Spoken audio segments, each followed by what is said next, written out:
Ladies and gentlemen, welcome back to the channel, and today is the big day for Borderlands fans. We have the remaster of the original game, which came out earlier today. We have the UHD upgrade for Borderlands 2 and the pre-sequel if you own the Handsome Collection. And now, as you guys can see, we have a bunch of new information in regards to Borderlands 3 as a result of the trailer on your screen, as well as a bunch of other news outlets out there, which we will be discussing here in this video. So the trailer itself basically shows off the Vault Hunters versus the Calypso twins, as well as all the allies of the Calypso twins. There's definitely a lot to see here in this trailer, which we will be breaking down later on, but for right now, I just want to show you guys the trailer in its entirety, and also let you guys know that this trailer is going to confirm some of the leaks and rumors that we discussed here on the channel a couple of days ago. A lot of us thought that maybe some of those things were just going to be April Fool's pranks gone wrong, essentially, but this does confirm at the very end of this trailer that the release date is going to be on September 13th.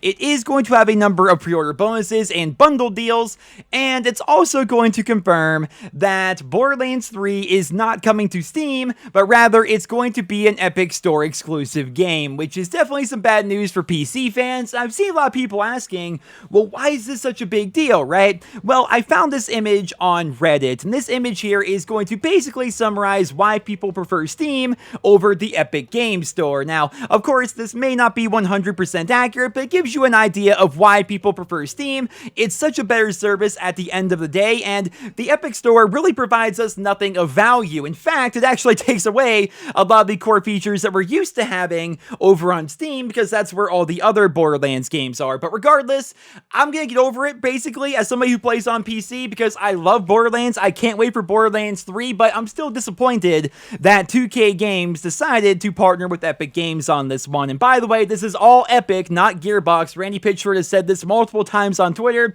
But yeah, moving along here, let's go ahead and go over to the Epic Games Store, because this is actually very important, even if you play on console, because this is going to give us an idea of what Borderlands 3 is going to be like and how they're going to be handling things. You guys may have heard about the Gold Weapon Skins pack, right? Which is basically going to be a pre-order bonus, which will make our guns gold, essentially, which is really strange. A lot of us thought it was going to be like the Gearbox weapons that we saw in Borderlands 2. Oh no, because according to the Epic Games website, the gold weapon skins are going to be able to be applied to every single gun in the game. Picture that for a second. You get a legendary drop off the final boss, and then you can just make it gold if you choose to, because you have that ability if you pre-ordered. That's definitely pretty interesting, and they're also saying that we're going to get a gold weapon trinket, which trinkets may be the Borderlands 3 version of relics from Borderlands 2. We really have no idea, but moving along here, we have an idea of what we're going to be getting when it comes to the different bundles here for Borderlands 3. We have the Deluxe Edition, as well as the Super Deluxe Edition, and another edition which I will be covering later in the video. But as you can see, the Deluxe Edition will give us 5 content packs, including character and weapon skins, trinkets, mods, and more. So the Deluxe Edition gives us actual things for our characters, whether it's skins for our Vault Hunters or skins for our weapons, or these trinkets and class mods. I would assume that's kind of concerning, honestly. And then after that, we have the Season Pass, which gives us 4 campaign DLC packs, as well as the Butt Stallion cosmetic pack. So I gotta say, man, it is concerning a bit that we're going to have exclusive skins and trinkets and mods that are tied to a special edition of the game, which costs more money. Like, it's one thing to talk about cosmetics, but if these trinkets really are relics, and if mods are class mods, I'm seeing a problem here. I'm definitely going to be seeing a problem here. But the 4 campaign DLC packs being confirmed, that's fantastic. I'm definitely a big fan of that.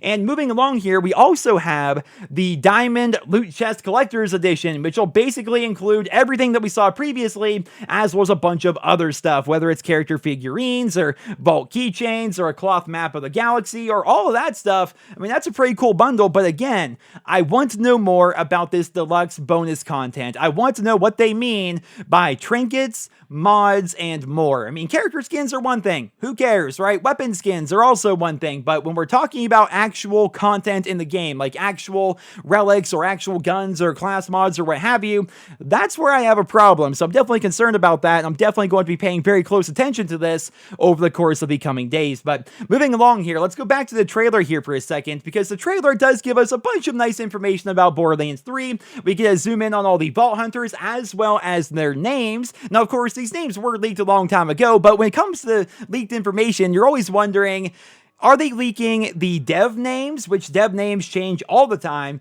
or are they leaking the actual names that are going to be shipped with the game? It looks like they leaked the accurate names. We have Mose, as well as Flak, and Amara, as well as Zane.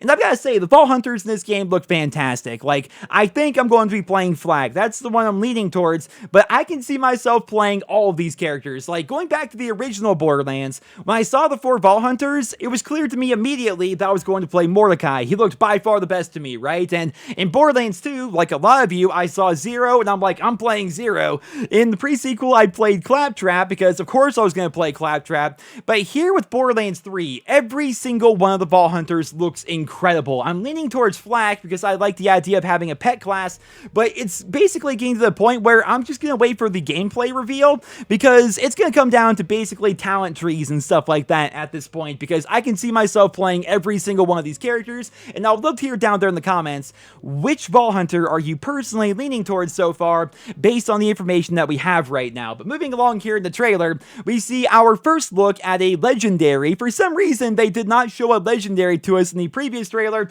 Well, now legendaries are confirmed, as if there was really any question. Moving along, we have a better shot of Helios on Pandora. And I hate to discuss spoilers from previous games, but we saw this in the previous trailer, but it was kind of hard to make out. Now it's very clear that Helios is going to be a playable location in Borderlands 3, which is something I'm personally very excited about. We have split screen co-op, which we knew that was coming, but now we see it. And we also see some action showing 2 players using Moses' robot, right? Keep in mind, that robot can be used by multiple players at one time, which is really cool.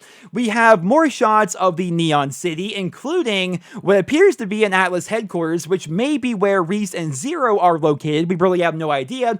But we also see some footage of the Vault Hunters taking on Malawan, which for me personally, because Malawan is my favorite weapon brand in the Borderlands universe, I was holding on to hope that somehow Malawan was going to be the good guys here, like they were going to work with us, but it looks like they're going to be the bad guys, or at least part of the bad guys, working with the Calypso twins. And finally, we have this image right here, which is going to be showing fast travel returning, which we all knew it was going to be returning, but it also shows a location called Mansion, which is likely a development name. I mean, how can you name an entire location Mansion, especially when it doesn't really look like a mansion? That'd be like calling Firestone Town or something like that. But all in all, it was a pretty good trailer. It didn't really show us a lot more than what we already knew from the previous trailers and the previous reveals, but it's still cool to see more Borderlands content, and more reveals are right around the corner, and I'm definitely pretty excited about that. But going back to it, man, I'm kind of concerned. I really am. Like, the Epic Game Store thing, like, I'm super annoyed by it, but it's whatever, right? I'm still going to be able to play the game.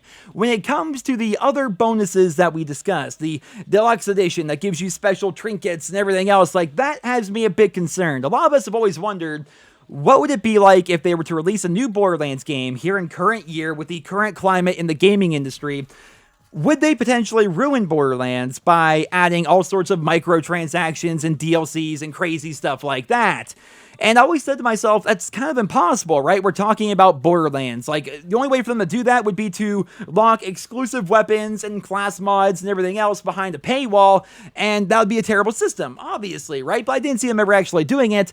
Well, now they could actually be doing it. We're gonna have to wait and see how it plays out. We don't know what they mean by trinkets and mods. They could mean completely different things. We have no idea as of right now, so let's not panic.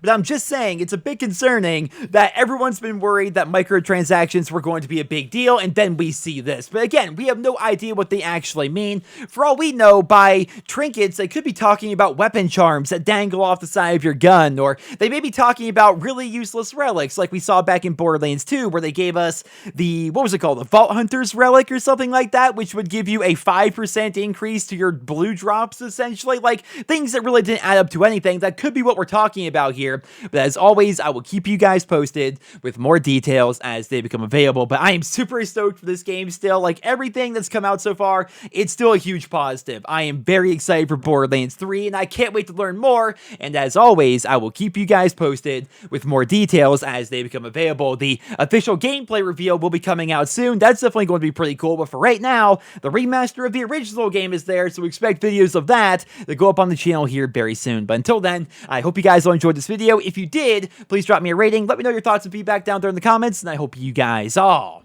have a wonderful day.